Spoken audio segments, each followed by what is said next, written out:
Hola, buenas noches, doctores. Vamos a comenzar la clase de manejo de líquidos electrolitos en base al libro de Michans, la nueva bibliografía. Todos con sus resúmenes o sus bancos de preguntas para ir respondiendo y comenzamos ya nomás. ¿Se confirma? ¿Se escucha bien? ¿Tengo que subir mi volumen, bajar tal vez? ¿Se ve mi pantalla? Sí, se escucha, doctor. Se escucha y se ve. Perfecto, doctor.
Recording in progress. Bueno, gracias, muy bien.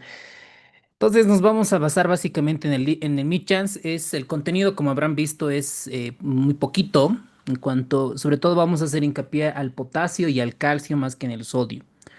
Bueno, antes de esto, el libro de fisiología comienza con un poquito de fisiología en cuanto al agua y al sodio. El agua corporal total. Estos datos, doctores, tienen que comparar con dos bibliografías, que es Medicina Interna de Harrison en la parte de nefro y la parte de ciencias básicas en el libro de Guyton, para que no se puedan confundir, ¿ok? Cambian estos valores, pero no son tan importantes, digamos, porque el 60% casi sabemos que la mitad del cuerpo, más del 50%, estamos conformados por agua. Habíamos visto también en medicina interna cómo se reparte en el líquido extracelular y cómo se reparte en el líquido intracelular. Entonces vamos a comparar para que nuestros conceptos estén claros en cuanto a esto, ¿ok? Entonces, en adultos la cantidad de agua varía entre 40 y 60%. Esta tabla que ustedes ven es relevante, importante. ¿Por qué? Porque es potencialmente posible pregunta de examen. ¿Cómo se distribuye el agua corporal durante la vida, expresada en porcentajes? Entonces acá es importante recordar el agua corporal total, es decir, la cantidad de agua que existe en un ser humano. Miren, de 0 a 11 días, 76,4, es decir, más de la cuarta parte, el recién nacido es agua. Por eso que cuando tiene diarrea o hiperventila o tiene fiebre puede convulsionar. ¿Por qué convulsiona? Porque se deshidrata y por la misma temperatura. Entonces, importante, el agua extracelular, 41,6%. Ahora, doctor, voy a memorizar todo. Yo te sugiero que primero memorices el agua corporal total en cuanto a estos, porque puede ser pregunta de examen. Y la otra es el agua corporal total, sobre todo la parte de adultos. Estos tres yo te recomendaría que memorices. Ahora, dentro del agua corporal total, miren, de 11 a 180 días, 72, de 6 meses a 6 años, 62,2%, de 2 a 7 años, 65%, de 7 a 14 años, 64,2% y a partir de los 23 años lo va dividiendo. Aquí la tendencia es que la dama tiene menos agua corporal total, esto por muchas variables, principalmente el tejido adiposo, y en el varón se va manteniendo, ¿no? 54,3, 50,8. Ojo que esto no estaba en el libro de Schwartz, esto es algo nuevo para nosotros, para calcular la reposición de sodio y demás. Entonces, en las grasas neutras no existe virtualmente agua y la persona obesa tiene menos agua en relación a su peso que una persona que es delgada. Eso es importante porque el agua corporal total nosotros vamos a calcular al peso ideal. Digamos, si una persona pesa 120 kilogramos y mide unos 70, probablemente debería de pesar 70 kilogramos. Entonces, la reposición de agua vamos a calcular con su peso ideal. Bueno, eso en esa parte. Acá en la ciudad de La Paz está lloviendo un poco. Probablemente si hay algún desbalance del internet, me avisan por favor.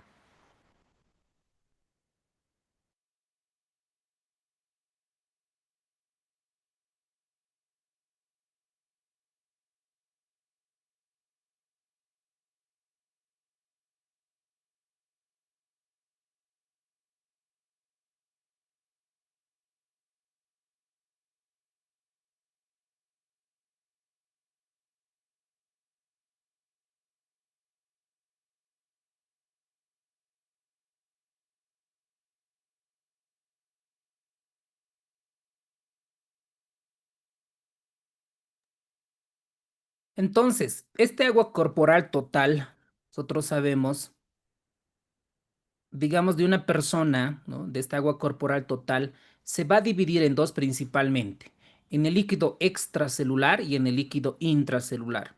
El extracelular y el intracelular con respecto, el líquido intracelular va a tener la mayor cantidad de porcentaje de agua. Cuando una persona se deshidrata, donde va a tener mayor repercusión va a ser en el líquido intracelular.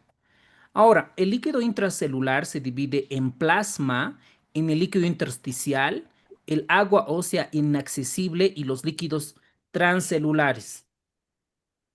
Entonces, por ejemplo, estas cuestiones en el libro de Guyton no están ni en medicina interna.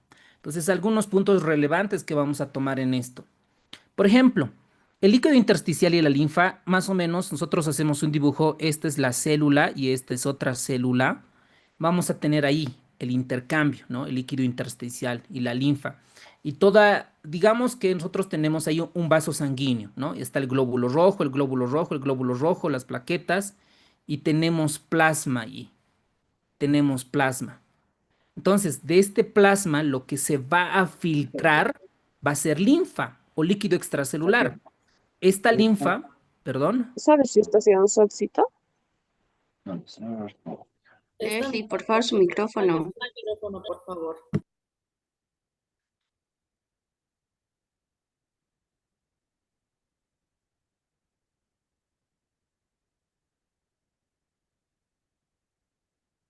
Sáquela, doctor. sí, ya está.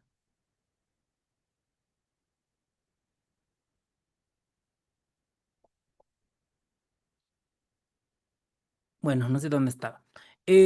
Una vez que el líquido se ultrafiltra por las presiones de fuerzas de Starling, acá se queda linfa, ¿no? El líquido linfático y esa linfa se reabsorbe a través de los sistemas linfáticos y llega al conducto torácico. Eso no explica a profundidad las presiones, la hidrostática, la oncótica, tantos de los dos compartimientos, es punto a favor de nosotros. El agua ósea inaccesible, eso me parece importante, cosa que en los otros libros no muestra. Tampoco nos dice el porcentaje como tal, pero sabemos que el tejido óseo también tiene un porcentaje mínimo en comparación al agua.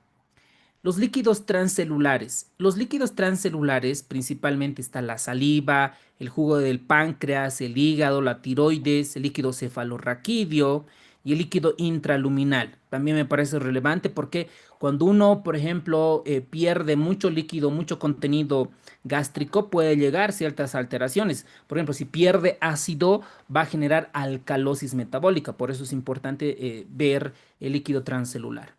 Ahora, uno de los datos importantes son las pérdidas insensibles. Este es importante en cirugía. ¿Por qué? Cuando una persona entra en cirugía, va a estar en NPO, nada por vía oral, ¿no? Antes eran varias horas, días incluso. Actualmente ya no es así por los protocolos que existen y han demostrado. Entonces el organismo, ahí están sonando el timbre del Zoom porque, a ver. Ahora sí, el organismo tiene una pérdida sensible y continua, principalmente por la piel, por los pulmones, es decir, que una persona cuando está con fiebre pierde mayor cantidad de agua porque comienza a hiperventilar. Lo mismo en el aparato digestivo y esta debe ser reemplazada. Entonces, miren este balance diario de agua. Todos estos conceptos son potencialmente preguntables. Por ejemplo, la procedencia de agua, miren, dice acá en bebidas, alimentos y oxidación celular, están entre 650, 750 y la oxidación 350. Y los facultativos más o menos en 1000. Entonces acá si nosotros sumamos todos estos, los obligatorios y los facultativos, vamos a tener un ingreso promedio de 2750 de cantidad de agua que una persona puede ingerir, ¿no? Bueno, que en este ejemplo puede ingerir. En cuanto a los egresos, ¿por dónde se pierde? La orina, ¿no? La piel, 500, pulmón, 400, como ustedes verán, 400, y la heces, 150. Entonces, Doctor, disculpe una pregunta. No se, digamos, no se ve su pantalla. a ver, ahora sí. Sí, ahora sí. Se visualiza, doctor, normal. Recién, doctor. Ah, bueno, van a disculpar, es que no sé si es la señal o algo así. Les decía que la pérdida insensible es importante para calcular la reposición del agua. Entonces aquí donde se pierde la mayor cantidad de agua son el sistema urinario, por el sistema renal y por los pulmones. Miren, 700 por la orina y 400 por el pulmón. Y los facultativos, que son pérdidas insensibles, que son 1000. Entonces, más o menos, acá calculan 2750 de egresos. Ahora uno se pregunta, dice, ¿por qué? ¿No? ¿Cómo calculan esto? No, yo me pregunto, decir, a ver, ¿cómo han calculado por piel, por pulmón, etcétera? Hay varios métodos para calcular cómo se va redistribuyendo, distribuyendo el agua, ¿no? Hay varios métodos, pero más o menos esta tabla. ¿Qué tienen que recordar para el examen? Por ejemplo, por orina, más o menos, ¿cuánto se pierde? ¿Cuáles son los dos sistemas por donde más se pierde agua? Orina y el sistema pulmonar. Entonces, el requerimiento de agua en base a esto, vamos a tener en un adulto normal de 35 ml kilogramo día, en niño de 50 a 60 y en lactante de 150. Como estamos en la parte de adultos, digamos que nosotros tenemos una persona de 80 kilogramos de peso ideal, ¿cuánto de líquido necesitaría en 24 horas? A ver, 20 segundos para eso. 6.000 mililitros, doctor.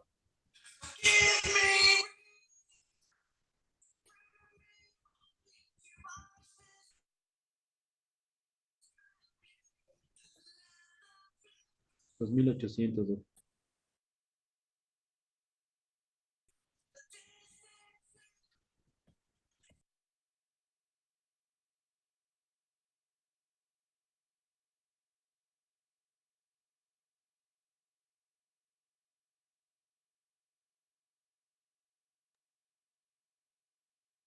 Pues simplemente es multiplicar 35 por 80, ¿no es cierto? 2800 en promedio, excelente.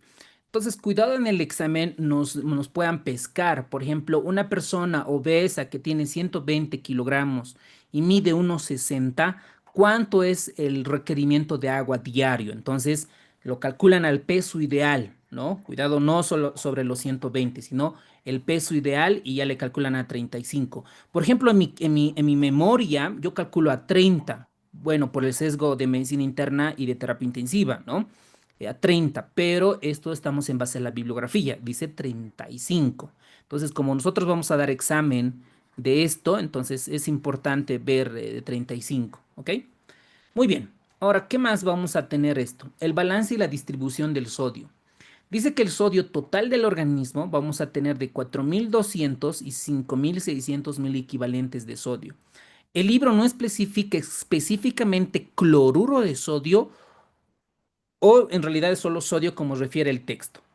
La distribución va a ser esta. En el líquido extracelular va a estar casi el 90% de sodio. Y la concentración en el nivel intersticial va a estar entre 140 a 145 mil equivalentes litro. Y el sodio total en el líquido extracelular de 2400 mil equivalentes. Entre estas dos, ¿cuál es la más importante? El que está en el suero. Porque gracias a esto nosotros vamos a comer vamos a comenzar a ver, ¿no es cierto?, el valor. En el líquido intracelular, esto ya es un poco más de memoria, ¿no? No es necesario que sí o sí como médico deba de saberlo, probablemente más para investigación. Sería una pregunta absurda, sería una pregunta ridícula, porque no tiene relevancia clínica, ¿no? Que imagínense que nos pregunten, ¿cuánto es el sodio normal en el líquido intracelular? Una pregunta media pelotuda, digamos, ¿no? Entonces, sí, pero de 140 a 145 es muy, muy importante. En el tejido óseo, la gran parte del sodio está ligada en forma de cristal. También se encuentra en sodio. Y más o menos una persona, ¿no?, que ingiere y excreta diariamente entre 90 a 100 equivalentes de sodio. Ahora, en esto hacemos importancia porque una persona, según la Organización Mundial de la Salud o según la recomendación de nutrición, ¿cuánto de sodio debería de consumir por día aproximadamente? ¿O cuáles son las recomendaciones? Porque de cierto punto de corte ya es un factor de riesgo para ciertas enfermedades como la hipertensión arterial. Es una pregunta que los dejo a su criterio y pueden investigar. Ahora, este sodio normalmente tiene una vía principal de excreción. Entonces sabemos que el riñón es uno de los órganos que más controla esta cantidad de sodio. Entonces, ya sea excretando o absorbiendo, va a controlar estos niveles de sodio en el plasma. Bueno, ahora, ¿cuáles son? Hay muchas, ¿no? Está la ADH, está varias otras hormonas, pero la principal hormona que va a regular todo este proceso es la aldosterona. Esa es la hormona que regula junto con la ADH el nivel de sodio. Si yo esta semana he consumido baja cantidad de sodio, mi cuerpo va a sintetizar mayor cantidad de aldosterona para poder absorber y mantener. O al revés, si he consumido mucha cantidad de cloruro de sodio, voy a dejar de producir aldosterona y voy a eliminar la mayor cantidad que se pueda. Entonces, el riñón más o menos excreta de 2 a 400 equivalentes día. Esto es muy amplio. Ahora, ¿vale la pena memorizar? No creo que valga la pena. Pérdidas extraordinarias. Miren, una transpiración excesiva se puede llegar a perder de 100 a 200 equivalentes litros. Cuando una persona va a trotar, hace ejercicios, etcétera, etcétera, pierde muchos electrolitos y uno de ellos es el sodio. Por eso hay bebidas o las sales de rehidratación que actualmente incluso hay con bebidas, ¿no es cierto? Esos electrolitos que se puedan reponer. No sé si han escuchado en México una gran polémica de una bebida, no es energizante, una bebida de sales de rehidratación, creo que es electrolito o algo por ahí. Electrónico. Ha sido no una demanda terrible, ¿no es cierto? Que varios influencers médicos han hablado mal de esta empresa, decían que tenía la misma cantidad o más que la Coca-Cola en cuanto a azúcar, pero eso no era cierto, ¿no? Tenía la mitad. Bueno, en realidad lo que aconsejaba la Organización Mundial de la Salud es una cantidad y este producto tenía casi el doble, ¿no? Pero la Coca-Cola tiene pues mucho más que eso, ¿no es cierto? Entonces recuerden, para regular la cantidad de sodio está la aldosterona y la ADH, ¿ok? Esas son las principales hormonas. Ahora, si nos preguntarían en el examen, aldosterona, hormona antidiurética, vasopresina, no sé, T4, T3, ¿cuál pondrían de respuesta? ¿Cuál creen que de todas estas hormonas es la más importante para la regulación? ¿Cuáles pondrían?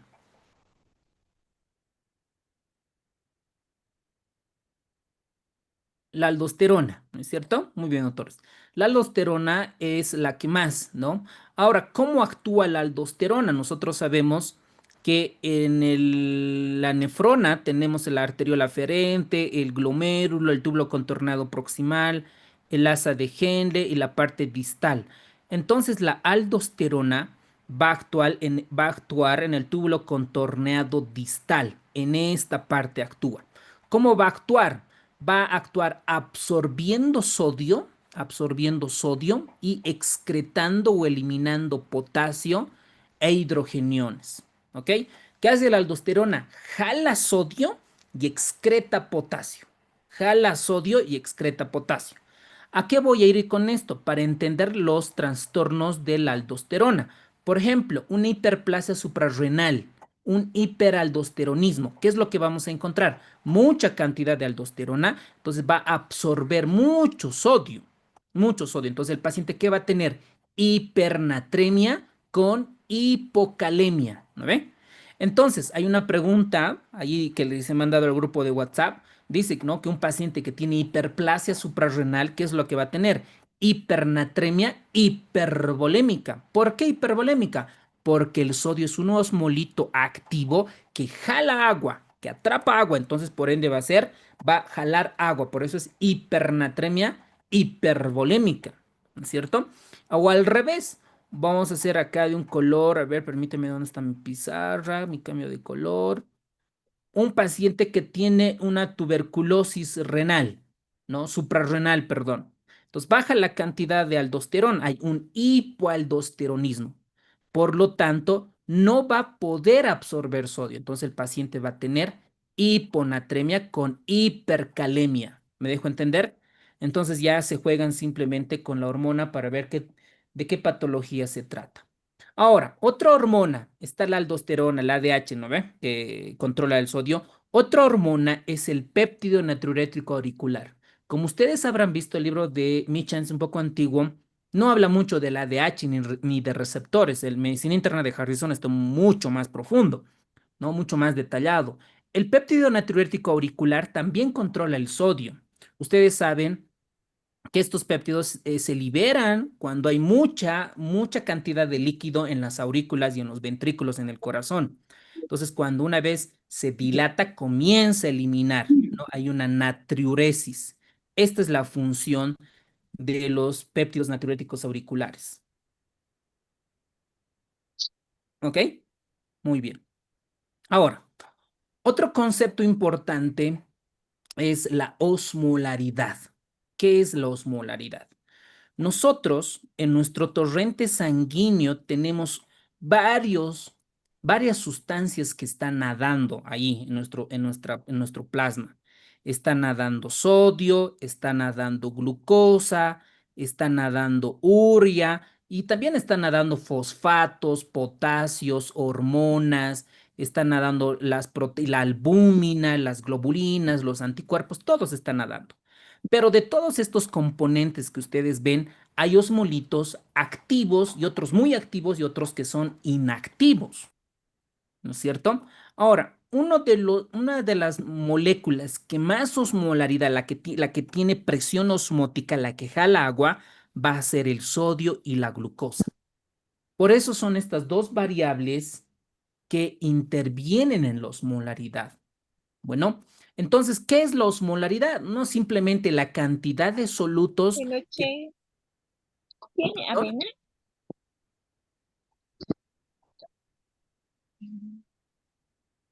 ¿No?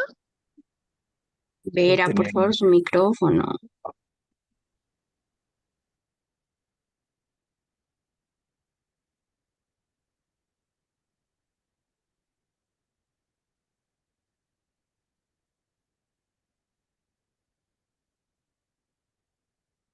Bueno,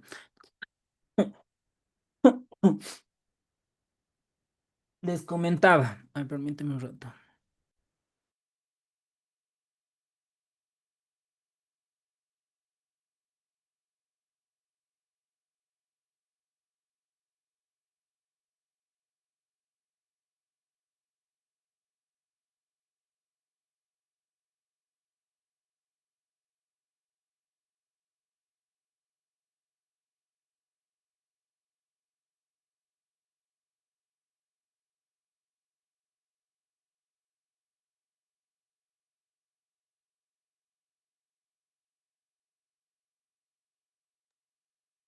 Bueno, entonces, esta cantidad de electrolitos, estos solutos generan una osmolaridad y esta osmolaridad generan presiones osmóticas. Entonces, el libro habla un poco de propiedades coligativas, sobre todo la presión osmótica, que es una propiedad que depende del número de partículas disueltas. ¿Cuáles son estas partículas? El sodio y la glucosa, ¿no? Que no de su masa ni de su carga. Esto es importante, que está relacionado con la física, la ley de Raoult, ¿ok? Entonces, un poco vamos a ver qué es la concentración molar y qué es la concentración molar. La diferencia es que los moles de soluto acá son por kilogramo de solvente. ¿Qué es el solvente? El líquido, el agua, en este caso el plasma. Y la concentración molar es estos moles, estos solutos, el sodio y la glucosa, pero por litro. Por eso nosotros hablamos de concentración molar, ¿ok? ¿Qué tenemos que saber de esto? El rango normal de esta osmolaridad. ¿Cuánto es el rango normal? Este dato, por favor, correlacionen con su flashcard de medicina interna. Entre 280 y 292 milosmol kilogramo, ¿ok? Con un promedio de 285. Bueno, ahora, ¿cuáles son la contribución de estos solutos? Recuerden, el sodio, la glucosa son los mayores osmolitos efectivos para generar esta concentración. Incluso en el libro de Harrison habla, ¿no? Tiene una tabla a partir de qué osmolaridad se van sintetizando la hormona antidiurética. Ahora, no es el único componente. Sabemos que el sodio va a generar, miren, 275 milosmoles por kilogramo de agua. Es el sodio es el osmolito más efectivo para jalar agua. Por eso es que antes se pensaba que cuando una persona pierde líquido, nosotros tenemos que darle solución salina, no solución fisiológica, porque jala agua por la concentración de sodio. La glucosa también, miren, genera 10% y las proteínas como la albúmina y otros generan muy pocos. ¿Ok? Eso con relación a esto. Ahora, ¿cómo se calcula esta osmolaridad? Actualmente ya los hacemos con aplicaciones, con alguna inteligencia artificial que ustedes utilicen de preferencia. Esta osmolaridad del plasma, esta es la fórmula. 2 sodio, o sea, vamos a tener sodio, ¿no? 2 sodio más glucosa sobre 20, esto miligramos decilitro, más urea sobre 3. Esta es la fórmula que también la tienen que comparar con el libro de Harrison para tener una comparación. Hay algunos textos que también le involucran al potasio. Hay otros textos que no la involucran a la urea. Esa se la denomina osmolaridad de plasma efectivamente, ¿ok? La que son más eficientes. Entonces, la osmolaridad efectiva se obtiene restando lo que decía la urea, ¿no? Cuando tú no la sumas a la urea, a eso se denomina osmolaridad efectiva, ¿ok? Entonces, ¿quién controla estos osmolitos? ¿Quién dice, ok, voy a liberar más ADH, voy a liberar más aldosterona o no voy a liberar? Hay ciertos osmoreceptores que se encuentran en el sistema nervioso central. Y esto también igual, ya he ingresado en los exámenes, por lo tanto es una pregunta muy fácil, ¿no? ¿Dónde se encuentran estos osmoreceptores? En el hipotálamo del sistema nervioso central. Esos detectan, ¿no? Si tengo mucha osmolaridad, libero más hormona antidiurética para jalar agua y para tratar de equilibrar la osmolaridad. Entonces, cuando una persona va envejeciendo, doctores, va envejeciendo, estos osmoreceptores se pierden, ¿no? Se van perdiendo, ¿no? Ya no tienen la misma, estos osmoreceptores se van muriendo porque son neuronas modificadas. Por eso es que los ancianos, los adultos mayores, pierden la capacidad de tener sed, por eso se deshidratan fácil, pierden la capacidad. Entonces, boom, una deshidratación, hacen hipernatremias, hiponatremias y van convulsionando. Otra variable importante es la osmolaridad urinaria. Esta osmolaridad urinaria nos va a ayudar a diagnosticar síndrome de secreción perdedor de sal, síndrome de secreción inapropiada de hormona antidiurética y algunos trastornos de lesión renal aguda. Estos deben de memorizar. En hombres está entre 767 y 1620 osmoles como tal, ¿no? Y en la mujer está entre 433 y 1146 miliosmoles. Esta osmolaridad obviamente va en mucho equilibrio con la osmolaridad plasmática. Ahora, hay ciertas excepciones que menciona nuestra bibliografía, es que la relación es menor que uno cuando hay sobrecarga acuosa y diabetes insípida, ¿no? Anótense esto, por favor, menos de 1% en sobrecarga y diabetes insípida. Cuando la relación está igual, mayor a uno, hay insuficiencia renal crónica. Muy bien, vámonos a las preguntas, a 15 segundos por pregunta, por favor.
Muy bien, doctores, gracias por contestar. Vámonos ahora a los disturbios, a las alteraciones. ¿Qué les puedo decir en resumen? Hipernatremia es que el paciente sea deshidratado y necesita agua libre. En eso se resume. ¿Cuándo se dice que es hipernatremia? Porque está mayor de 150 miliequivalentes. ¿Quién se afecta más, el intra o el extra? El extracelular. Es la que se afecta, pero tiene repercusión en el líquido intracelular. Entonces, como se pierde líquido del extracelular y repercute, por eso se dice que es una deshidratación intracelular severa. Entonces, ustedes imagínense unas neuronas que tienen una osmolaridad, digamos, de 280, ¿no? Y de repente la persona comienza a trotar y llega a su osmolaridad a 310. Está hipernatrémico. Entonces, esta neurona se va a deshidratar, se va a arrugar. Las que más sufren son las neuronas. Por eso los pacientes con hipernatremia pueden tener convulsiones, porque recuerden que el trastorno del sodio repercute a nivel del sistema nervioso central. El potasio en el músculo liso, intestino, músculo estriado y sobre todo lo más peligroso es en el músculo del corazón, en el miocardio. El sodio, sistema nervioso central. Lo que quieras, cefalea, somnolencia, estupor, coma, lo que desees, convulsiones, si quieres, ¿ok? Ahora, en el libro de Mick Chance van a encontrar muchas causas de hipernatremia. Tienen que memorizar la más frecuente. ¿Cuál es la más frecuente? La pérdida de agua. La pérdida de agua, la deshidratación. Bueno, esta deshidratación puede ser por diarrea, puede ser por uso de diuréticos o porque el adulto mayor ya no tiene osmorreceptores. Ya no tiene osmorreceptores, entonces no libera el ADH para poder jalar agua. Entonces, eso principalmente, ¿ok? Ahora, cuando ya es un trastorno de endocrinológico puede generar ciertas ocasiones como la diabetes insípida y demás. Ahora, ¿cuál es el tratamiento? Acá es la reposición de agua. En las aplicaciones que van a encontrar es déficit de agua, déficit de agua. Entonces, ustedes se ponen la cantidad de sodio, por ejemplo, 160, y les va a salir la cantidad de agua que tienen que reponer. Se repone esto en 48 horas siempre y cuando no sea crónico. 48 horas. El 50% se hace por vía oral y el otro 50% por vía intravenosa. ¿Cuál es el agua libre o el agua corporal que necesita? La solución dextrosa, la solución glucosalina o el agua destilada por vía oral. Eso, con eso vamos corrigiendo. Ahora, ¿cómo es la hiponatremia? Esto es mucho más frecuente. La hiponatremia actualmente se sabe que la más frecuente es por el dolor, por el estrés, por medicamentos, que es el síndrome de secreción inapropiada de hormona antidiurética. Es la causa más frecuente. Antiguamente se decía que era por pérdidas, ¿ok? O porque no hay mucha ingesta de cloruro de sodio. Entonces, cuando baja el sodio, pasa lo contrario. Recuerden que aquí se arruga las neuronas, aquí se hinchan como globitos. Por eso es que puede generar edema neuronal, edema celular. Por eso un paciente neurocrítico, neuroanestesio, neuroemergencias, neurointensiva, jamás de los jamases se mantiene hiponatrémico. ¿Por qué? Porque genera edema. Por esto del mecanismo de la ósmosis. Si yo tengo acá una cantidad de sodio, ¿verdad? A nivel de líquido extracelular, pierdo sodio. Entonces acá, por lo poquito que tiene de sodio, va a comenzar a jalar agua. Esto se llama ósmosis, que es el líquido del disolvente, del solvente, del agua, de menor concentración a mayor concentración. ¿Ok? Esa es la explicación fisiopatológica. Puedes repasar con tus compañeros de estudio. ¿Por qué? ¿Cuál es el mecanismo fisiopatológico? ¿Por qué hay edema celular en un paciente con hiponatremia? ¿Ok? Entonces, esto provoca que un movimiento del agua del líquido extracelular, ¿no?, hacia el líquido intracelular para equilibrar la osmolaridad. ¿Quiénes son las más afectadas? El sistema neurológico. Bueno, ahora, dentro de la manifestación clínica, lo que quieras, ¿no? Aquí puedes clasificar fase temprana, confusión mental, cefaleas, náuseas, vómitos, anorexia. Ya posteriormente puede haber trastornos motores, puede haber calambres, puede haber ataxia, puede haber reflejos hiperactivos, Puede haber signo de Babinski, cuando ya es muy grave, comienzan a convulsionar, incluso puede llegar a un estado de coma. Eso con respecto al sodio. Ahora, del síndrome de secreción inapropiada de la hormona antidiurética. Esto actualmente ya se sabe que es frecuente en los trastornos de sodio. ¿Por qué? ¿Cómo se caracteriza? Esta es una hiponatremia hiposmolar principalmente. Incluso la orina es hiperosmolar con respecto al plasma y puede haber una excreción continuada del sodio por la orina a pesar de la hiponatremia. Por eso es secreción inapropiada. Hay hormona antidiurética que se va liberando, pero sin cambios o sin que los morreceptores comiencen a estimular esta liberación. Ahora, ¿cuáles son las causas más frecuentes? Medicamentos, dolor y el estrés quirúrgico les generan este tipo de trastornos hiponatremias, ¿ok? Ahora, ¿cómo se corrige la hiponatremia? Dependiendo cuál es la causa, ¿ok? Aquí no estamos hablando de insuficiencia cardíaca, de lesión renal aguda, enfermedad renal crónica. El libro de Mitchell es muy simple, muy sencillo. Lo clasifica en menos de 48 horas, aguda o sintomática, y más de 48 horas. Dicen que en menos de 48 horas se debe aplicar una solución hipertónica de cloruro de sodio, más o menos de 514 miliequivalentes el litro, ¿no? Dice que a menudo se usa diurético de asa. No, no está mal, ¿no? Un poquito, porque a no ser que el paciente tuviera insuficiencia cardíaca, sobrecarga hídrica, recién le das furosemida. Peor a un paciente si tiene hiponatremia aguda, entonces hay unas cositas que no cuadran en el Michans, ¿no? Pero aquí podemos rescatar algunas cosas, que el sodio sérico más o menos tiene que estar de 2 miliequivalentes hora en cuanto a reposición, sin sobrepasarse los 20 miliequivalentes día. Y la crónica, el tratamiento es mucho más lento, más o menos entre las 48 y 72 horas tenemos tiempo para reponer, para equilibrar ese nivel de sodio. La corrección no debe superar los 25 miliequivalentes en las primeras 48 horas. Esto es relevante, importante, para no llevar un trastorno de mielinólisis pontina o protuberancial, ¿no? En todo lo que es el mesencéfalo, la protuberancia y el bulbo. Ahora, ¿cuál es el valor sérico de sodio a partir se considera hipernatremia? Más de 145, 160, 150. ¿Qué opinan, doctores?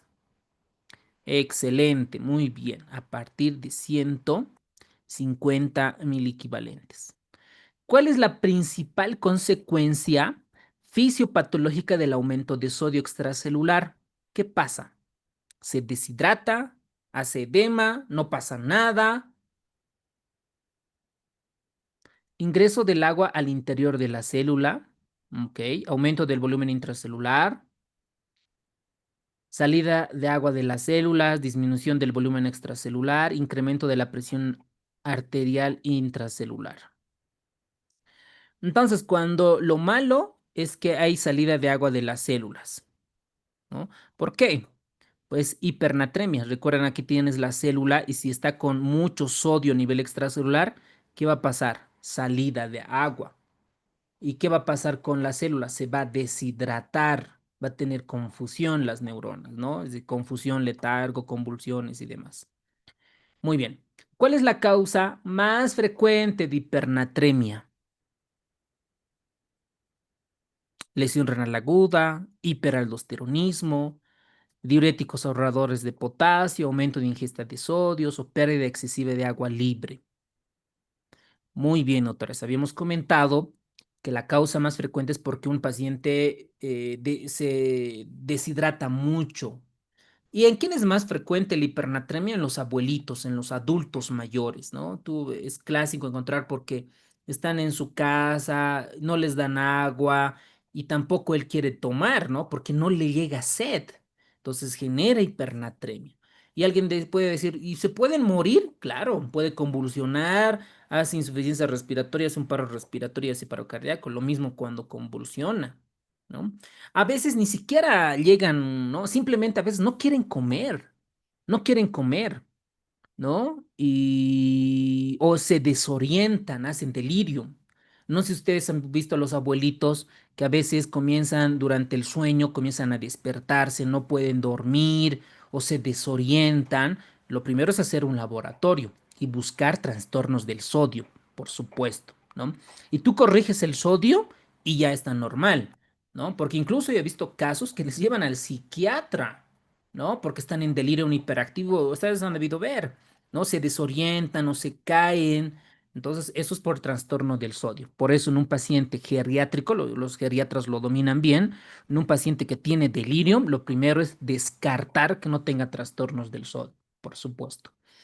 ¿Cuál de las siguientes condiciones favorece al desarrollo de hipernatremia? Mecanismo de sed intacto, libre acceso al agua, alteración del mecanismo de la sed, dieta hiposódica o síndrome de secreción inapropiada de hormona antidiurética. Muy bien, doctores. Recuerden que a través de todos los años se van perdiendo estas neuronas que controlan la sed, ¿no? Son osmoreceptores. Esto ya he ingresado como pregunta. Imagínense fallar esa pregunta, ¿no? Ahí para suicidarse, ¿no? No pueden fallar preguntas fáciles, doctores. Muy bien. Pacientes con diabetes insípida, ¿no? Diabetes insípida significa que el cuerpo no puede liberar hormona antidiurética, no puede liberar.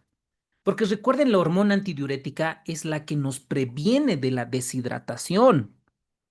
Entonces, una persona que tiene diabetes insípida está súper deshidratado, ¿no? Entonces acá dice, la hipernatremia se evita sí, se restringe el sodio, se administran diuréticos de asa, el paciente está consciente y puede beber agua. Miren, dice, mira, beber agua. Si la diabetes es deshidratación, entonces, ¿qué puede evitar? Dice, ¿no? Si puede beber agua. Administración de salina isotónica, aumenta de secreción de renina, ¿ok? Entonces, evita que no sea una hipernatremia grave porque el paciente toma agua. Recuerden que la diabetes insípida es deshidratación, se deshidrata. Puede haber diabetes insípida central, porque el cerebro no sintetiza ADH, el arginina vasopresina, o el riñón es resistente, no le tira bola, no le hace caso a la ADH. Entonces sería diabetes insípida periférica o renal. Entonces, dependiendo cuál de las dos, ya se usa medicamentos con agonistas de la ADH. ¿Ok?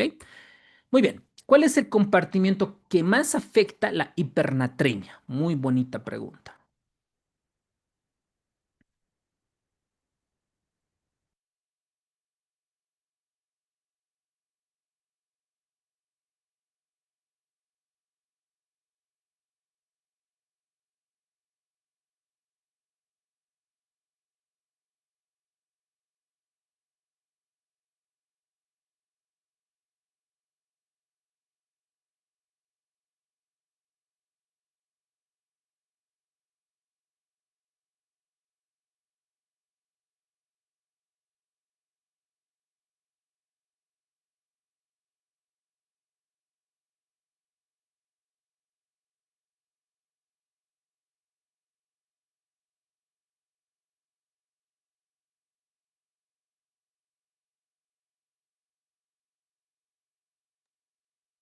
Excelente, doctores. El intracelular. Recuerden, si yo tengo sodio dentro de la célula y aumenta la cantidad de sodio a nivel extracelular, aumenta la osmolaridad, tengo mucha sal, entonces jalo agua. ¿A quién le voy a jalar agua?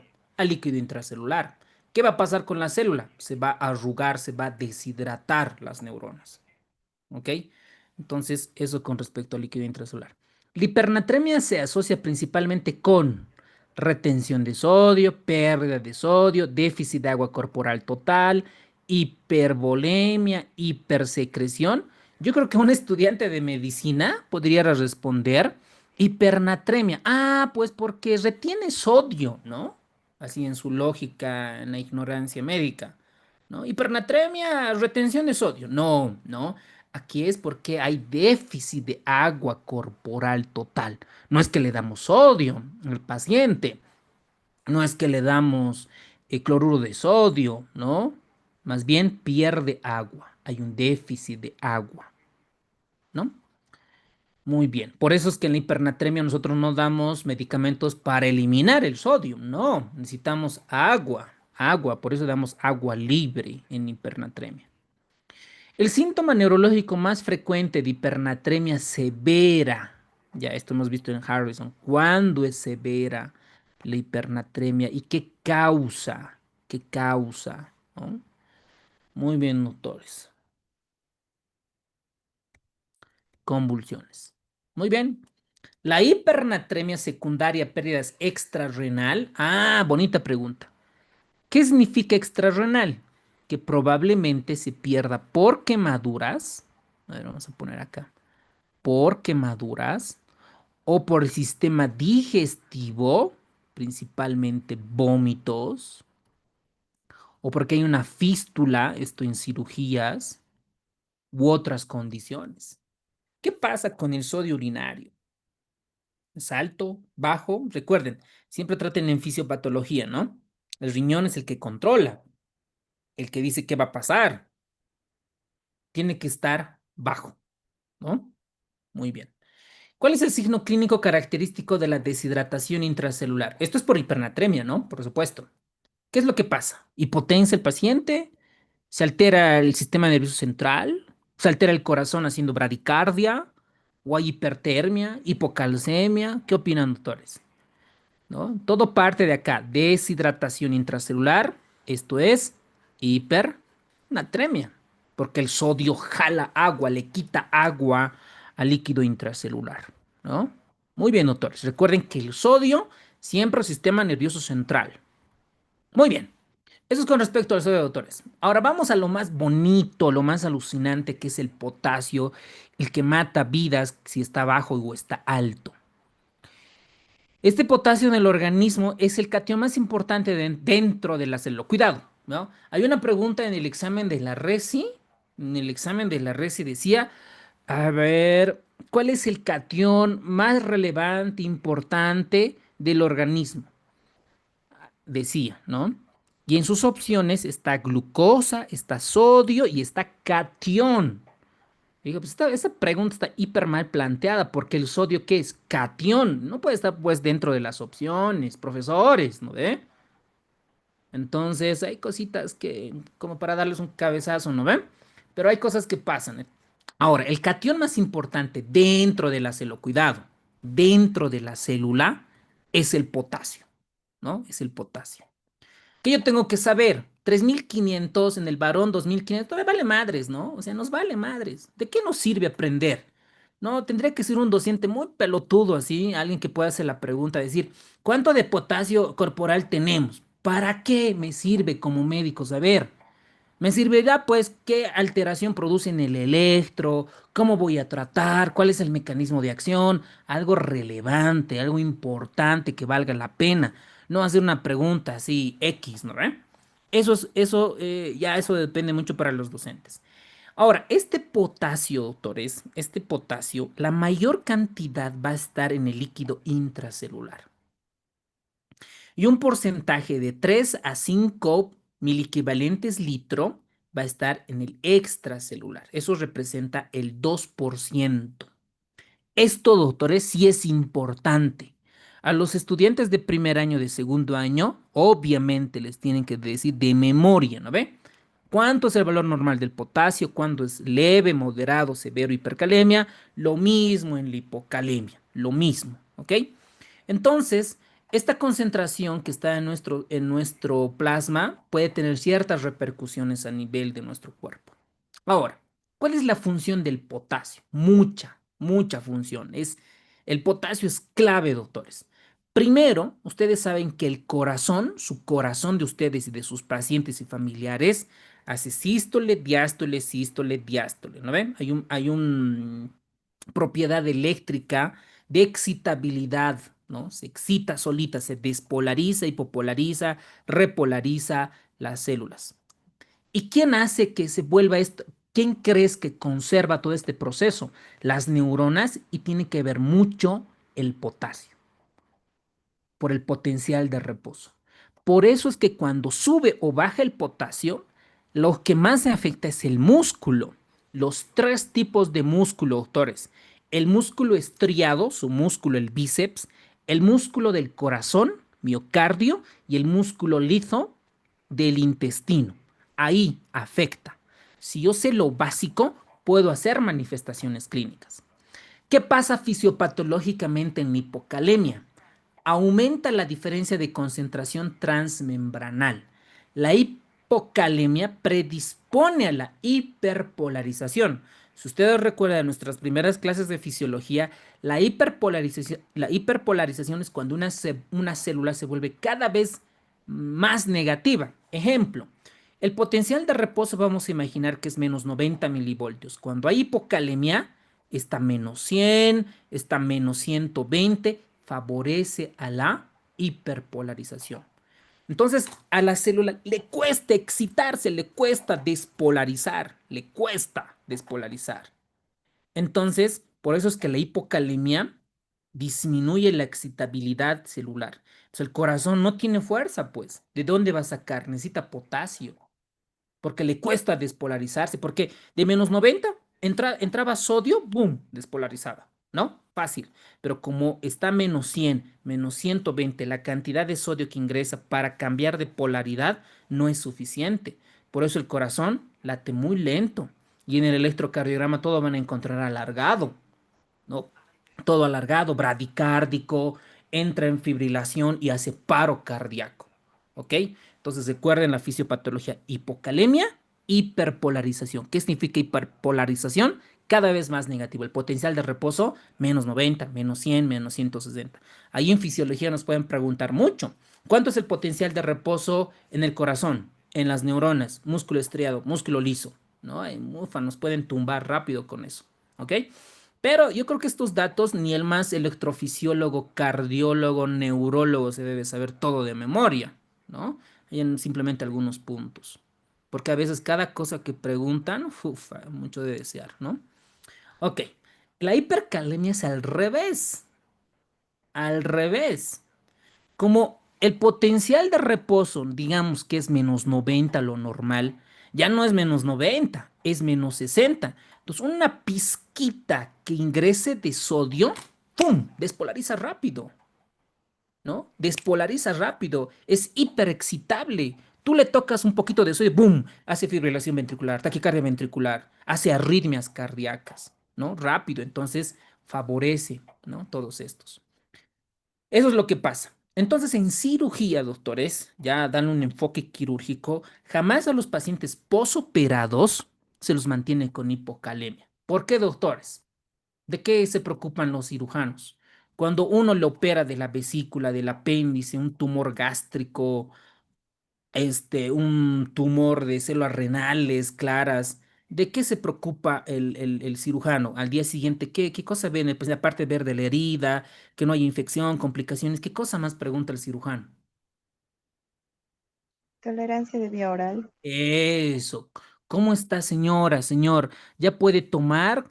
¿Cómo están los ruidos intestinales? ¿Hay ruidos? No hay ruidos. Para darle, si lo voy a dar dieta hídrica, dieta completa, dieta, ¿no? ¿Se ubican? ¿Para qué? Eso es lo que dicen Natalia, y Karen y Roberto, para que el paciente no tenga hilio paralítico, hilio intestinal, que no esté lento el intestino. Entonces, ¿qué primero tiene que ver el cirujano? Que el potasio está bien. Doctor, entonces después que lo operen, ¿le puedo pedir electrolitos? Por supuesto, pues, doctor, ¿no ve? Le tenemos que decir el internito. Tienes que pedir un laboratorio, cómo está el sodio, cómo está el potasio, y mejor si le mantienes en límite alto, ¿no ve? No le vas a dejar 3.5, ¿no? 3.6. Pues déjale nomás 4.8, ¿no? 4.9. Está orinando bien. ¿Para qué? Para que el intestino tenga buena peristalsis y pueda tolerar la dieta, pueda tolerar proteínas, mejora la cicatrización, disminuye las infecciones, disminuye la translocación bacteriana, toda la fisiopatología que ustedes han leído, ¿ok? Muy bien, espero que hayan comprendido bien cómo el potasio influye en estas sus situaciones. Ahora, doctores, el balance de la excreción renal de potasio. Bueno, el potasio, ¿quién lo absorbe y elimina? ¿Quién se encarga de decir, si estás alto, lo voy a eliminar, si estás bajo, lo voy a absorber? El riñón, con las hormonas, ¿ok? Principalmente igual la aldosterona. ¿Qué tenemos que saber nosotros? Permítame un ratito. Ok. ¿Qué tienen que saber? Un adulto normal tiene que consumir aproximadamente de 50 a 100 mil equivalentes días de potasio. ¿Qué tienen que saber ustedes? La naranja, la mandarina, etcétera, etcétera. ¿Cuánto de potasio tiene en promedio? ¿En cuántos gramos? Ni yo me la sé. Lo que yo sí sé y debo de recomendarles es la ampollita. ¿De cuánto viene de potasio? ¿No? La ampollita de cloruro de potasio. De 27 equivalentes. Bien. Hay unas 23, pero el mayor general viene de 27.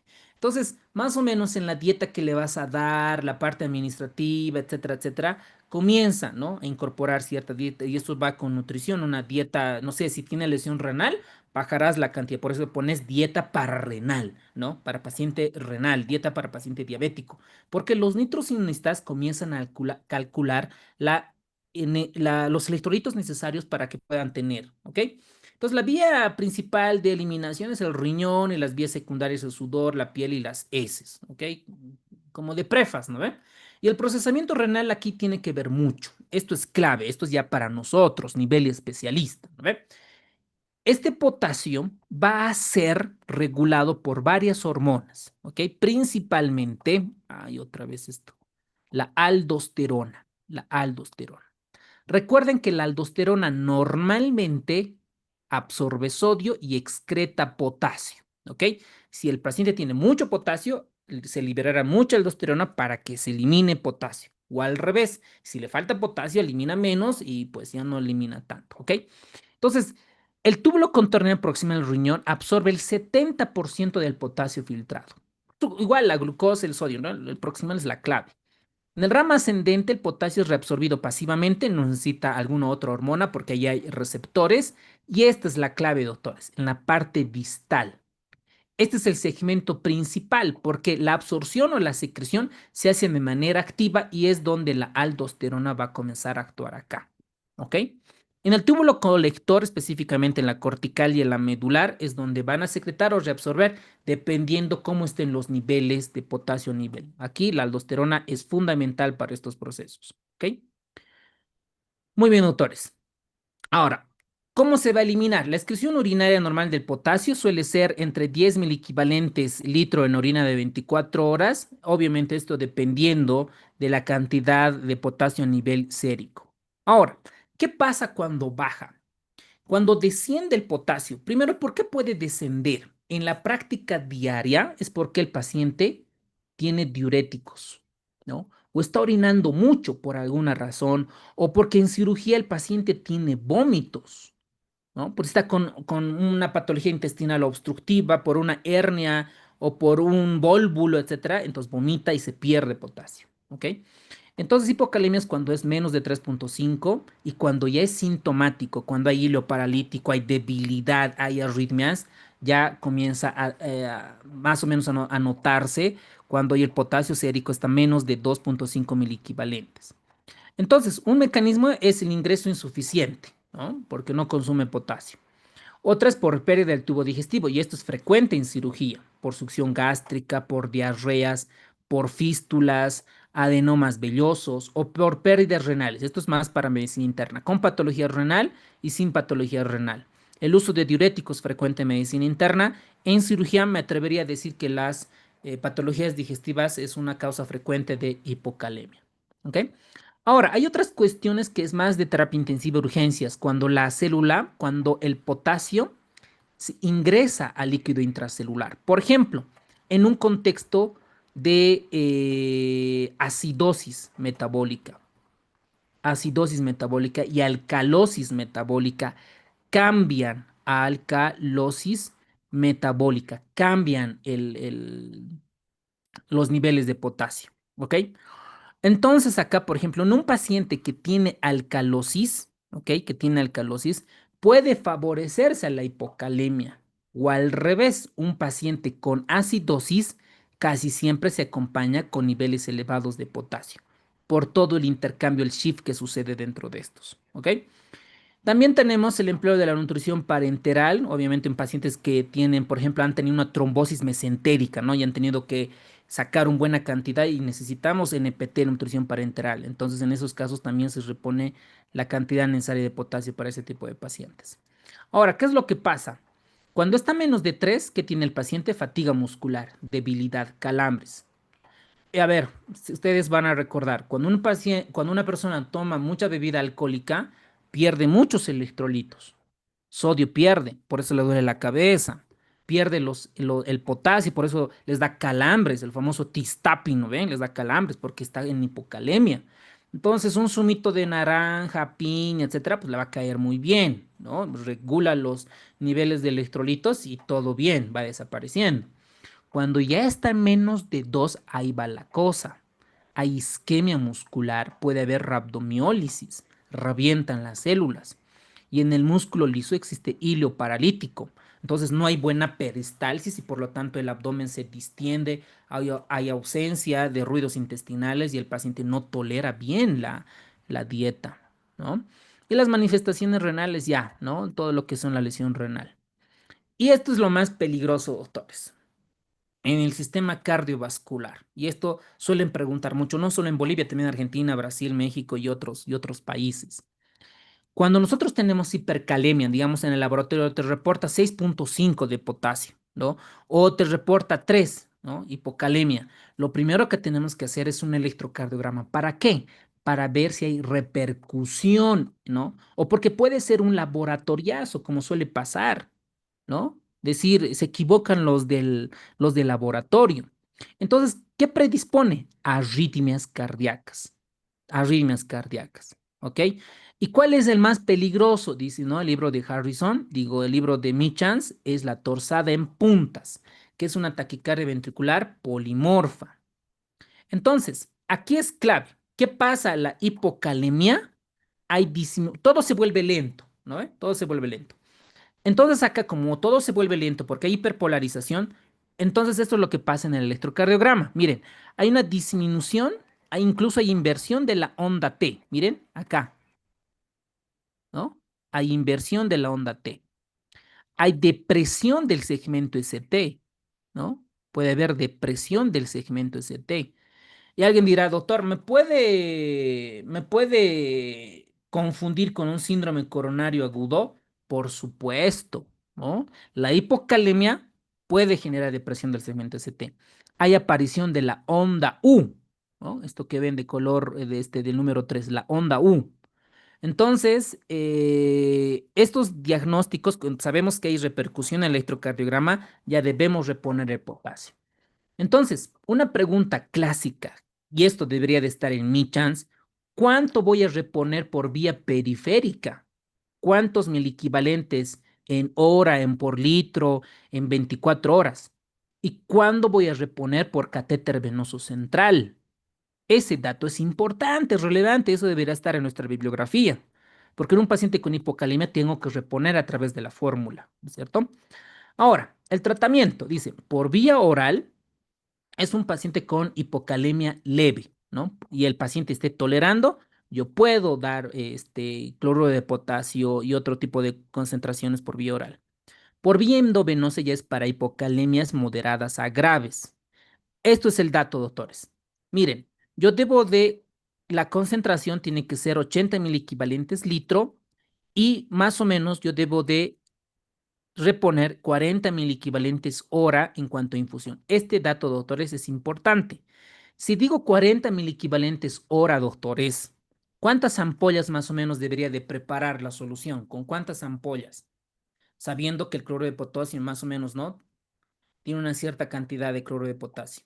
Una ampolla, 4 ampollas, 3 ampollas, 2 ampollas, ¿no? Aquí mucho depende cuánto de potasio voy a reponer, ¿no? A cuánto necesito llegar. Y es así con la fórmula que habíamos visto.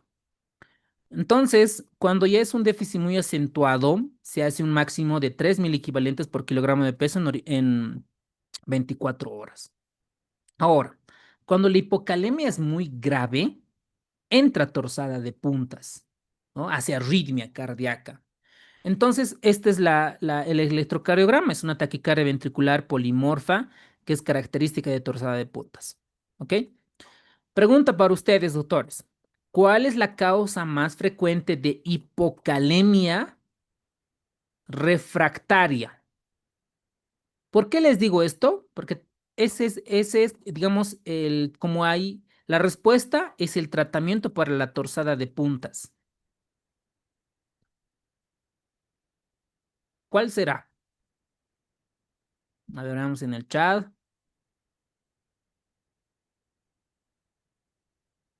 Eso, muy bien, autores. Bien, buen nivel académico. Excelente. La causa de hipocalemia refractaria es la hipomagnesemia. Bueno, por el mecanismo fisiopatológico renal. Entonces, una hipocalemia puede generar taquicardia ventricular polimorfa. Y para la taquicardia ventricular polimorfa, el tratamiento es magnesio, sulfato de magnesio para acortar el QT. Muy bien, doctores. Entonces vamos a retroalimentar con un par de preguntas. 15 segundos, por favor.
Muy bien, otra condición que puede matar, que puede tener letalidad en los pacientes es el aumento de potasio. ¿Cuándo es un aumento de potasio? Cuando el potasio a nivel plasmático está más de 5.5 miliequivalentes litro. ¿Ok? Ahora, este potasio, primero uno tiene que preguntarse por qué hay hipercalemia. ¿Ok? Uno puede ser un error médico, no es frecuente. Lo primero que tienen que asociar es que el paciente puede tener una lesión renal. Lo primero, una lesión renal. Esta lesión renal normalmente suele llegar a una necrosis tubular aguda y el paciente no tiene diuresis. No tiene diuresis. Por eso se acumula. Porque si estuviera con creatinina de 3, de 4, de 5, pero tiene diuresis, doctores, elimina por ahí el potasio, no se acumula tanto. Pero cuando el riñón ya no puede eliminar esta necrosis tubular aguda, no tiene orina, entonces el potasio se eleva. Esa es la causa más frecuente. Ahora, a nivel fisiopatológico, ¿qué es lo que pasa? El nivel del potasio distorsiona la relación entre potasio intracelular y el extracelular. ¿Qué provoca? Disminuye el potencial de membrana, disminuye la despolarización. Eso es lo que causa las arritmias cardíacas como tal. Ahora, en el libro de Michans menciona las causas de pseudohipercalemia, de falsas hipercalemias. Una es la hemólisis in vitro. Esto es frecuente. Cuando toman la muestra, ¿no ve? El personal del laboratorio toma la muestra y puede ser que en el tubo de ensayo haya mucho movimiento o revienten los glóbulos rojos. Entonces, estos glóbulos rojos recuerden que dentro de la célula está la mayor cantidad de potasio. Entonces, cuando hay hemólisis, entonces sale el potasio, entonces hay una pseudohipercalemia. Otra causa de hipercalemia es el torniquete prolongado. Antes no hacían con las ligas que existe actualmente, sino no, usaban otras cintas que causaban torniquetes prolongados y como hay presión, pues revientan las células musculares, entonces sale el potasio. Entonces otra causa de hipercalemia. Otras causas menos frecuentes, la hiperplaquetosis y la hiperleucocitosis, por ejemplo, más de 1 millón las plaquetas o más de 50.000. Ya esto es un poquito más, ya no tan frecuente. ¿Ok? Ahora, ¿qué tienen que saber? Primero, la causa de hipercalemia a nivel hospitalario es la lesión renal oligoúrica o la anúrica, la que no tiene diuresis. Por eso explica, ¿ok? Por ejemplo, hay una dice disminución de la excreción renal de potasio. ¿Ok? Perfecto. La clave es que el riñón no tiene diuresis. Aquí le ponen, por ejemplo, insuficiencia renal crónica, ¿no ve? Con una tasa de filtrado glomerular menos de 10. Pero pues, si el paciente tiene diuresis o tiene un filtrado de 15 y tiene diuresis, no, medio que no encaja, ¿no ve? Es que es cirugía, ¿ya? Entonces, la clave es que no tenga diuresis para tener.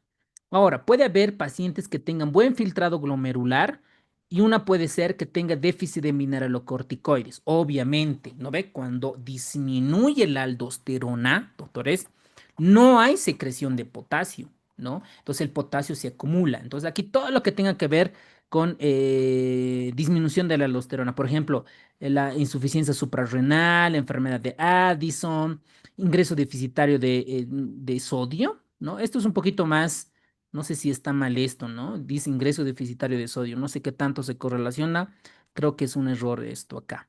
Defecto de la secreción tubular de potasio, esto sí, ¿no? Esto sí. Trasplante renal, amiloidosis, lupus, nefropatías, o sea, cualquier patología renal que no tenga diuresis, no pueda eliminar, es causa de hipercalemia. Otra dice defecto selectivo, ya estos son términos medio que raros, el punto es que aquí hay hipoaldosteronismo por tuberculosis suprarrenal o alguna alteración.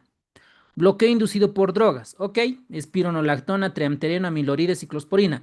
Estos son diuréticos ahorradores de potasio y un efecto adverso es la hipercalemia. Por eso habíamos visto en diuréticos en falla cardíaca e hipertensión que si tiene una tasa de filtrado glomerular menos de 30, menos de 35, se debe tener precaución de usar diuréticos ahorradores de potasio por el riesgo de hipercalemia, ¿ok?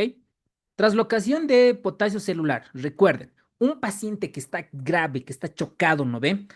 Tiene acidosis, ¿no es cierto? Y recuerden, paciente grave, chocado, acidosis, casi siempre se acompaña de hipercalemia. Con esos dos conceptos ya van a poder, miren, acidosis metabólica sí, acidosis respiratoria sí, porque aquí habla algo de acidosis, Deficiencia de insulina, ¿qué es? Cetoacidosis, ¿no? Empleo de succinicolina, no es tan frecuente, pero está descrita. La intoxicación digitálica igual, sobre todo en el contexto de insuficiencia renal, y la parálisis periódica hiperpotasémica familiar, que también hacen traslocaciones de potasio. Ingreso elevado de potasio, y esto no es tan frecuente, ¿no? Nadie se toma un cloro de potasio o nadie se inyecta potasio. Mejor, si uno quiere matarse, pues mejor fentanil o benzodiazepinas, ¿no?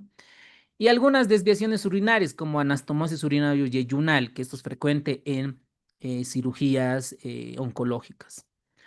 Ahora, ¿cómo se manifiesta la hipercalemia? La hipercalemia, recuerden que afecta a todo el sistema muscular. A nivel neuromuscular está la parálisis ascendente. El paciente no puede moverse. A nivel respiratorio puede llegar a un paro respiratorio porque no respira bien, no hay buena bomba respiratoria. A nivel circulatorio, hipotensión, arritmias, paro, etcétera, náuseas, dolor abdominal, síncope, etcétera.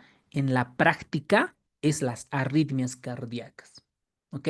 También el paciente obviamente puede tener debilidad muscular, parálisis como tal, etcétera. ¿Ok? Entonces, miren acá los hallazgos electrocardiográficos. Hasta 6.5 hay cambios mínimos. De 6.5 a 8 hay la famosa onda T picuda, ¿no ven? La onda T picuda. Eso ya ha entrado hace varios años y siempre preguntan en los exámenes de pregrado, egreso y en la residencia. Entonces, acá vamos a ver. Tengo adelante una imagen donde la hipercalemia con todos la hiperpotasemia con todos los cambios electrocardiográficos. ¿Cuál es el tratamiento? El tratamiento es bien fácil. Lo primero que nosotros que tenemos que tener cuidado es que el paciente no haga arritmias cardíacas. Yo necesito estabilizar la membrana celular del corazón. ¿Cómo voy a estabilizar? Con gluconato de calcio. El gluconato de calcio es la que antagoniza el efecto de la hipercalemia. Por lo tanto, lo estabiliza la membrana, evita que haga arritmias cardíacas. Entonces, en nuestro medio vienen ampollitas, ¿no? De 1 gramo el gluconato de calcio y eso se le administra en 5 o 10 minutos aproximadamente, ¿ok? Esa una. Otra, ya hemos estabilizado la membrana. Ahora, este potasio a nivel extracelular, yo le voy a introducir a nivel de líquido intracelular, ¿ok? Este potasio no le estoy eliminando, doctores, ojo. Simplemente estoy haciendo un shift, una translocación hacia líquido intracelular. Doctor, entonces una vez que ya el efecto de la insulina y pase su tiempo de actuación, ¿no? Su mecanismo de acción, etcétera, ¿puede volver a pasar hipercalemia? Por supuesto que sí. ¿Ok? Esta es una medida transitoria. Tenemos dos sobre todo. La solución polarizante, que es la glucosa-insulina, y los beta 2 agonistas. Esas dos se encargan de introducir el potasio dentro de la célula. ¿Ok? Entonces, ¿cómo se prepara? Acá dice 500 cc de glucosa al 10% con 10 unidades de insulina cristalina. Aquí dice corriente, insulina cristalina o insulina intravenosa. Eso de pasas de 1 a 2 horas, según el libro de cirugía de Michans. Está bien, ¿ok? Sobre todo con el catabolismo. Ahora, otra es los beta 2 agonistas. Estos dos beta agonistas, por ejemplo, tenemos el albuterol, el salbutamol. Ahí suele haber endovenoso, creo que en Bolivia no lo tenemos, pero tenemos por vía oral y tenemos las nebulizadas, solo que las dosis un poco más altas, ¿ok? Ahora, con este bicarbonato de sodio no estoy tan de acuerdo, porque el bicarbonato de sodio en la parte actual es con un pH menos de 7.1. Imagínense que tiene un pH 7.4, no le vas a dar bicarbonato, al contrario, puedes empeorar. El bicarbonato de sodio siempre se da cuando tiene criterios gasométricos para indicar bicarbonato de sodio. Por ejemplo, una acidosis metabólica severa con un pH menos de 7.1, un bicarbonato menos de 10, un déficit de base menos de 6, ¿no? Esto nos va a ayudar. ¿Por qué? Porque cuando ingresa bicarbonato ya no hay acidosis, entonces ya no hay ese shift, ¿verdad? De que la acidosis se acompaña con hipercalemia. Bueno, ahora, otro es evitar la reabsorción de potasio, ¿no? Que son las famosas resinas de intercambio catiónico. Estas se dan por vía oral de 20 a 50 gramos durante 2, 3 veces al día y evita la absorción de potasio. Ahora, ¿qué pasa si el riñón, ¿no? Digamos que estamos en la guardia, ahora, ¿qué horas son? Son las 9 de la noche Y el nefrólogo para que le haga hemodiálisis va a llegar a las 8 de la mañana, mañana sábado. Entonces usamos polarizante, usamos gluconato de calcio y medimos los niveles de potasio cada 2 horas hasta que le vaya pasando la solución polarizante. Y al día siguiente le llamamos al nefrólogo, le decimos, señor doctor, este paciente es un postoperado de aneurisma de aorta abdominal, ha entrado a necrosis tubular aguda, no orina, no tiene. Entonces, por favor, tiene indicación de terapia de sustitución renal. Recuerden, para la terapia de sustitución renal es hipercalemia que no cede a un tratamiento medicamentoso, ¿no? Entonces, ya con hemodiálisis va a poder remover el potasio, ¿ok? Hasta que el riñón se vaya recuperando y pueda eliminar la tasa de filtrado glomerular de la orina y pueda eliminar por ahí el potasio, ¿ok? Muy bien, doctores. Estamos terminando, doctores, y nos falta calcio y con eso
Ay, espera, espera, que no me pasa a quemar.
excelente, doctores. Hasta acá hemos terminado la clase de trastornos de sodio y potasio, ¿ok? Recording Entonces, stopped.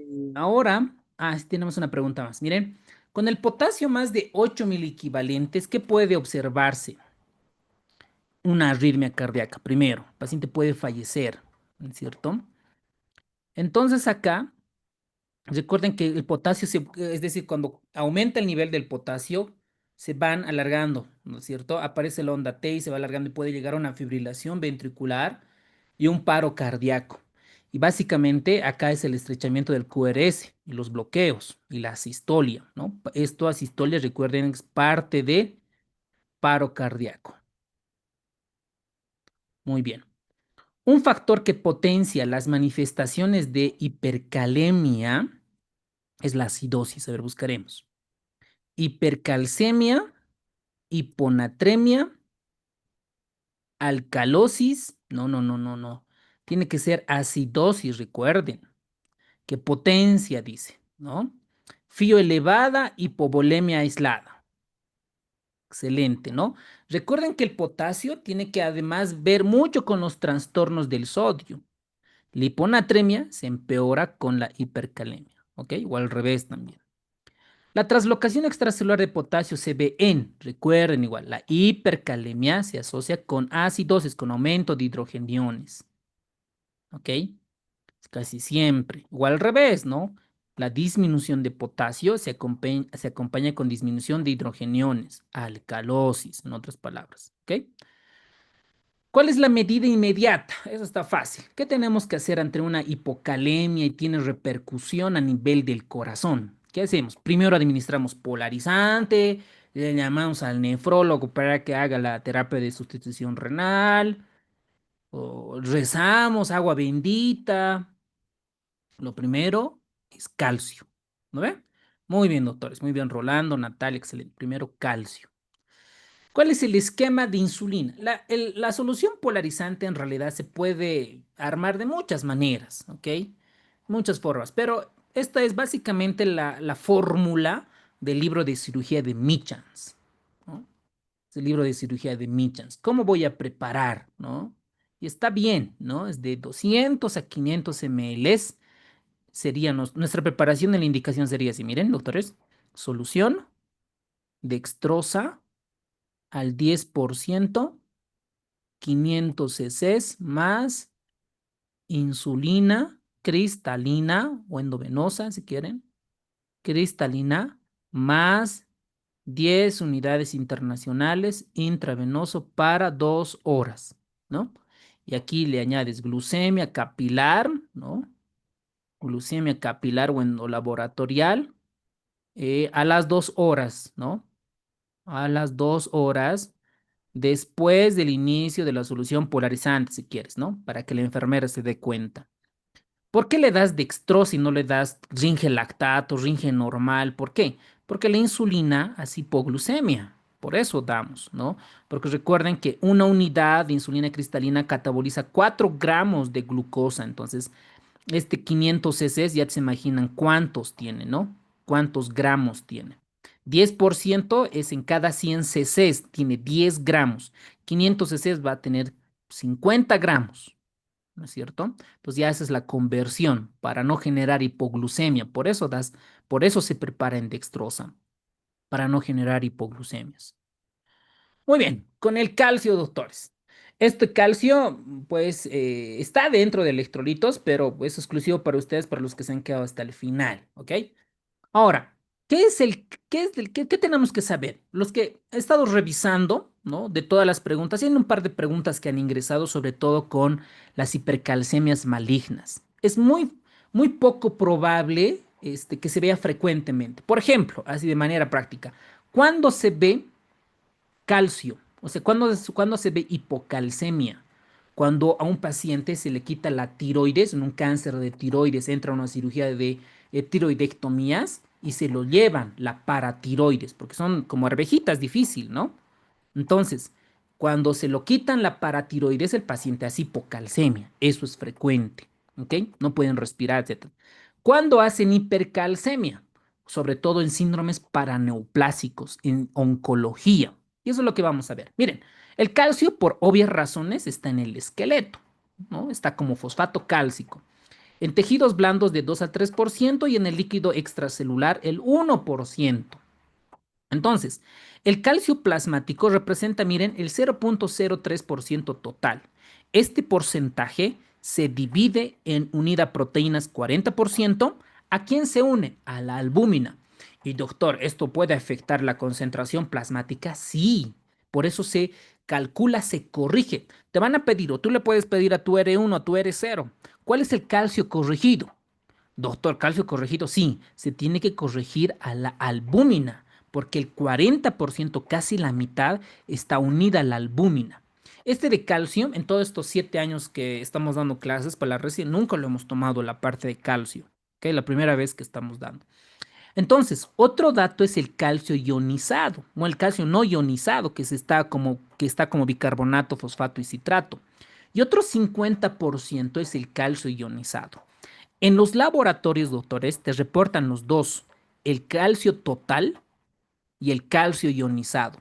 ¿Cuál es más importante? ¿No? Yo diría el calcio ionizado, porque esa es la partecita fisiológicamente activa y con eso puedes reponer. Entonces tienes que en calcio tener dos valores, el calcio total y el calcio plasmático, ¿verdad? Y el calcio ionizado. Gracias a estos dos valores, tú repones o no repones trastornos del calcio.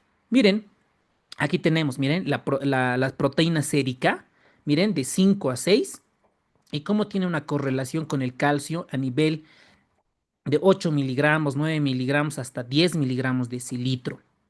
Cuando aumenta la proteína, también suele aumentar el calcio total. Cuando disminuye la proteína, también baja el calcio. Entonces hay una correlación casi lineal en cuanto a estos, ¿ok? Ahora, lo mismo, el calcio también es afectado por el pH, también está afectado. Por ejemplo, ¿qué pasa en la acidosis? No, el calcio no se une bien con la proteína, está acidótico y por lo tanto, entonces como no se une la proteína, como que está como calcio ionizado, entonces aumenta el nivel de calcio ionizado. En la alcalosis, al revés, aumenta la captación de calcio y por lo tanto disminuye el calcio ionizado. ¿Ok? Entonces, esta disminución del calcio ionizado sí tiene una consecuencia clínica que es hiperventilar. El paciente puede entrar en paro respiratorio. ¿Ok? Muy bien, doctores. Entonces, este calcio, ¿quién lo controla? ¿Te acuerdas que el sodio y potasio está la aldosterona, ¿no ve? La ADH, etcétera. Acá tenemos tres, doctores. La calcitonina,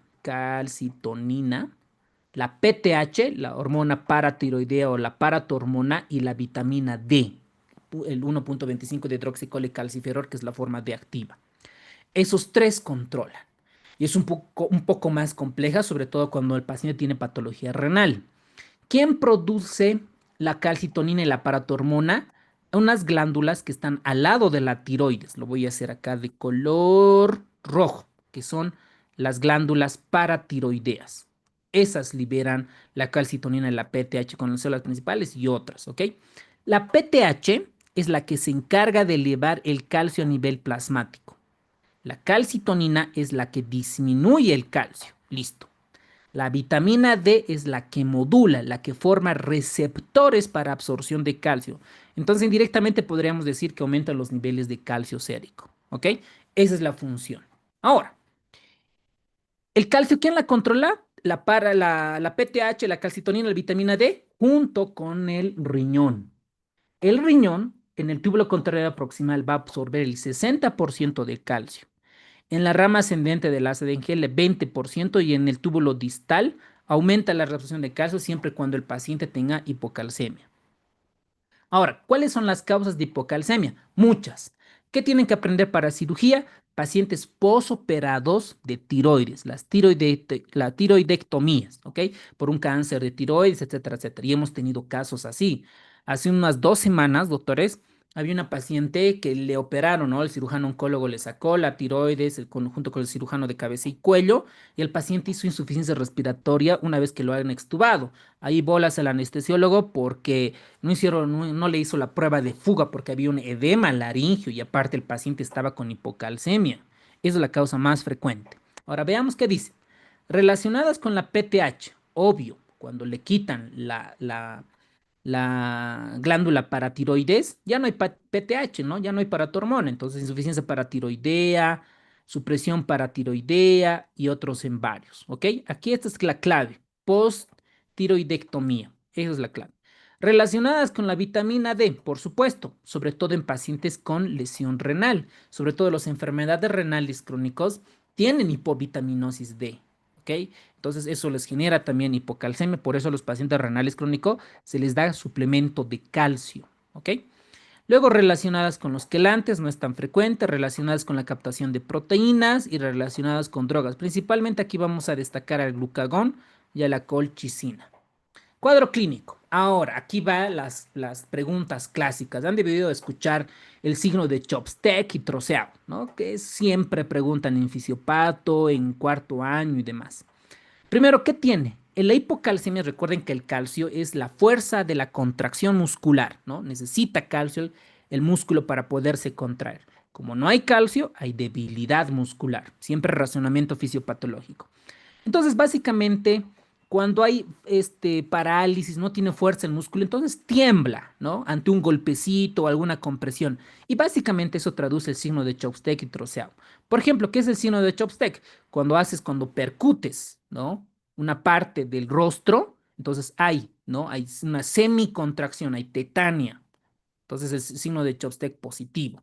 El signo de troceado, cuando con el esfingonanómetro es compresión, donde se toma la presión arterial, y miren cómo el brazo se dobla, ¿no? Se contrae, se flexiona en un sentido. Entonces, básicamente esto es debilidad, no tiene fuerza el músculo en cuanto a esto en hipocalcemia. Puede haber convulsiones, tetania, puede haber ansiedad, espasmo laríngeo, broncoespasmo, y esto puede ocasionar en el corazón arritmias. ¿Qué pasa en el corazón? Hay prolongación del QT y el segmento ST porque hay un fracaso de digitalización. Esta prolongación del QT puede llevarnos a taquicardia ventricular polimorfa, igualito que la otra alteración del potasio. Eso es lo más peligroso, doctores. Insuficiencia respiratoria y arritmias cardíacas. El diagnóstico, obviamente, pides el calcio total sérico y el calcio ionizado. ¿Ok? Muy bien. Ahora, el tratamiento. Como es hipocalcemia, damos gluconato de calcio, 1 gramo intravenoso que pase en 10 minutos y lo puedes volver a solicitar. En la parte crónica hay ciertos niveles que ante PTH bajas y demás se dan suplementos, ¿no? Y sobre todo la vitamina D. Pero esto, por ejemplo, la vitamina D es más para la parte crónica, en enfermedades renales crónicas. En la parte aguda, si baja el calcio, le repones el calcio con gluconato de calcio en base a los laboratorios que estás midiendo, ¿ok? Muy bien, esto ya lo hemos visto. El cuadro clínico igual, ¿no? Esto ya es un poquito de las hipercalcemias. Aquí le falta. Esto es hipercalcemia, doctores. La hipercalcemia, ¿por qué se da? Sobre todo por cáncer, síndrome de disis tumoral, malignidades así supergranulosas, eso te puede generar. Por ejemplo, miren, procesos malignos asociados, como cuál, metástasis ósea. Puede entrar en el examen un paciente con cáncer de próstata y que tiene metástasis en columna lumbar, vas a encontrar hipercalcemia. Lo mismo, hiperparatiroidismo, hipercalcemia calciúrica familiar, trastornos endocrinos, recuerden, hiperfunción de la PTH, ¿no?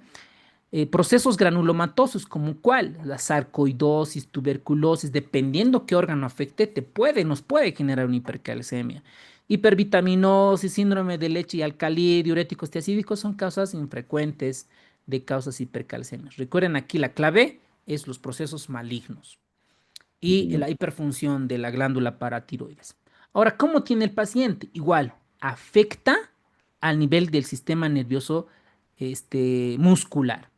¿Cuándo se dice hipercalcemia? Cuando supera los 12 miligramos de decilitro y cuando es grave, cuando superan los 14 a 15 miligramos de decilitro. El paciente puede convulsionar. Manifestaciones renales pueden generar hipercalcemias crónicas, manifestaciones cardiovasculares. Esto es relevante e importante. Hay retardo en la conducción desde las aurículas al ventrículo, por lo tanto, como hay retardo, puede haber bloqueos aurículo-ventriculares de cualquier grado. Entonces, esto puede generar arritmias malignas en un paro respiratorio y entrar en un paro cardíaco.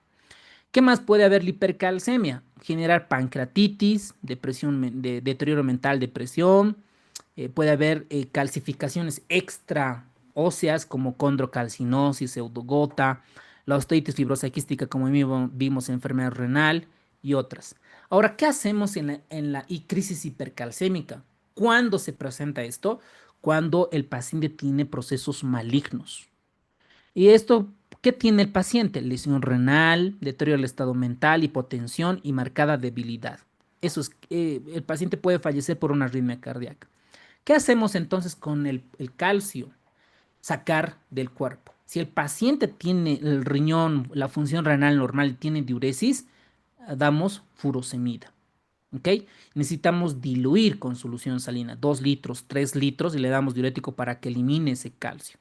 Ahora, ahí tenemos la parte crónica, ¿no? Disminución en la reabsorción ósea, como la calcitonina, la mitramicina, la hidrocortisona, nos pueden ayudar a disminuir el calcio plasmático.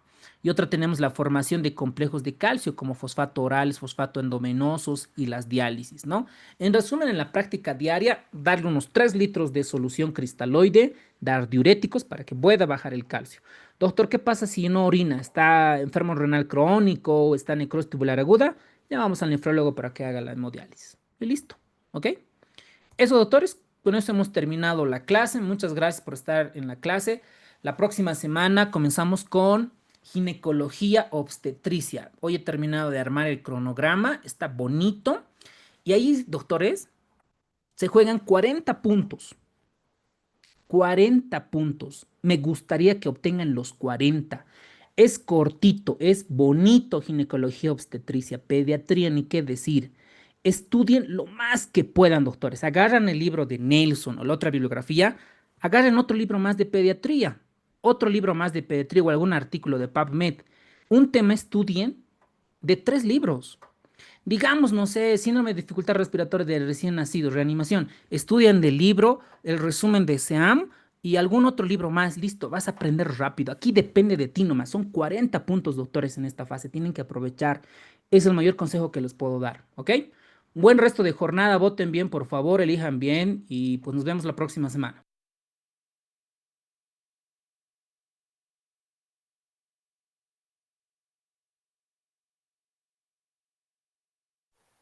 Mañana hay clases, doctor.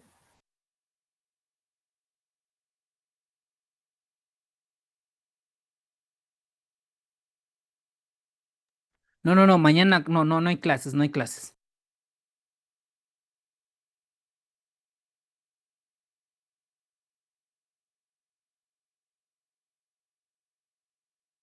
Doctor, una consultita, disculpe.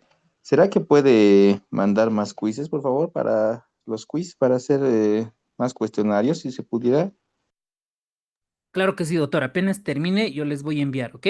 Nos ha pisado el tiempo porque estamos armando los resúmenes y demás, banco de preguntas para la plataforma. Igual, en el módulo del ATLS en la plataforma hay varias preguntas que hemos subido en base al ATLS. Ahí también eso pueden aprovechar. Pero sí, les voy a enviar más quizzes, sobre todo el Gracias, ATLS, doctor. ¿eh?